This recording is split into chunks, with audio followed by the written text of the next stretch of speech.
So for you getting into dance music, was it from a family background or was it more of down to yourself, what you were listening to when you were going out and seeing stuff online, I suppose?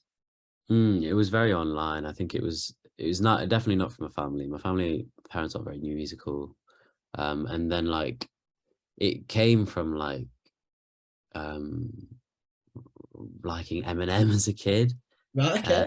Probably that is what I distinctly remember, and trying to like listen to the beats. I was always more interested by the beats and Yeah. the instrumentals than what he was saying or how he was saying it.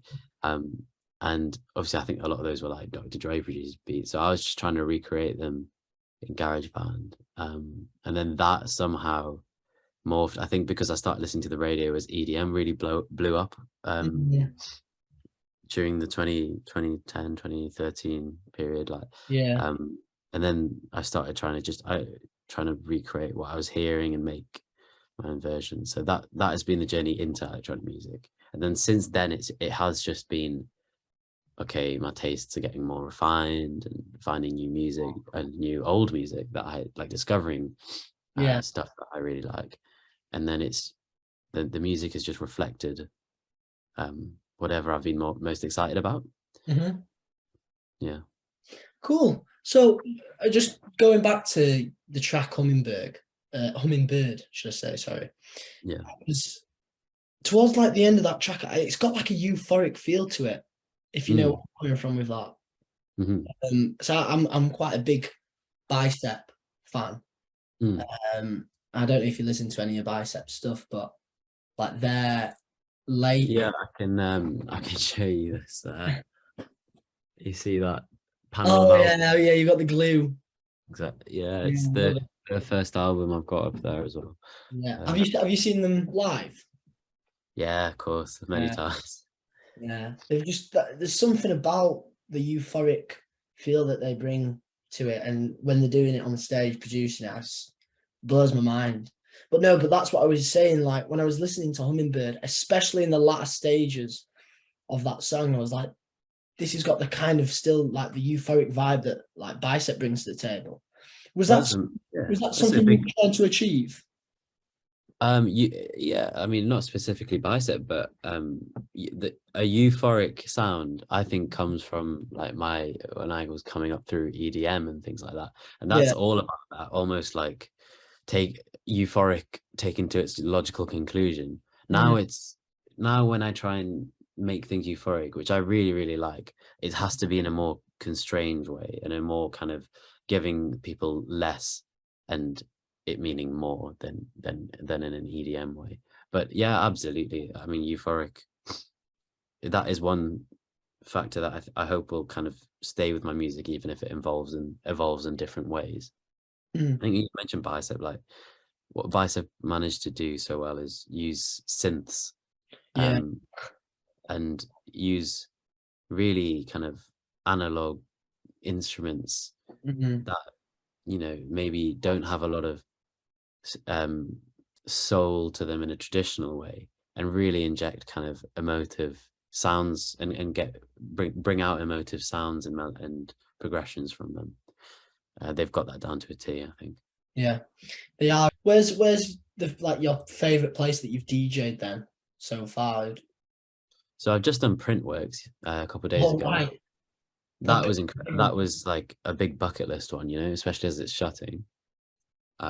Favorite place, I mean, Lost Village was a really, really cool thing to be a part of. At this stage at festivals, I'm getting smaller stages.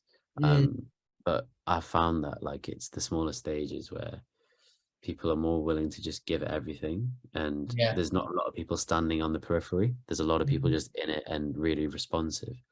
Um, so it's been a lot of fun. So yeah, I don't know if I could pick one. They've all been different learning experiences as well, because I'm so,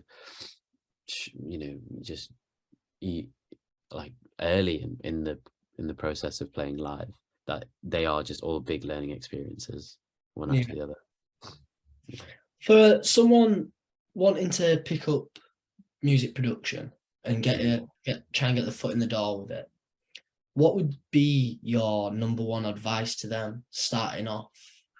Yeah. whether it be DJing or, as I said, music producing? Right. Yeah. Well, very different approaches, I think. It depends. I think it's less about being a producer. So we'll leave DJing aside for now, because I don't even think I have the authority to speak on DJing. Okay.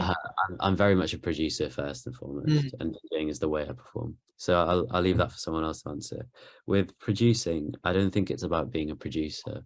I think you have to embrace, and what the much harder thing is to embrace being an artist, which Mhm. means to me there's a big difference. It means going past the technicalities of learning logic or learning compression or anything like that. And it means that you need to now represent something to people who don't know who you are. And what is that? Figuring that out is such a difficult ask for someone of people that maybe haven't thought about it too much before. Mm. Um, it's like asking what mark do you want to make on within music, and like it can be deliberate or it can come about as an accident. But my advice to starting on that path as an artist is figuring out what you like within all forms of media. Just Mhm. what do you like? What have you gravitated towards, no matter how much you think it might not fit Yeah. together? I mean, EDM is its whole beast that's probably long dead now. I mean, I think it is, but it's still been such an integral part of my music that's coming out now. Yeah. Quite an odd thing I feel like it's an odd thing to admit to, because it's probably not seen as not very cool. So, and especially when you're talking about people like Bicep, and so there's that. So you figure out what you like, own it, and then the third step would be you have to make a leap at some point.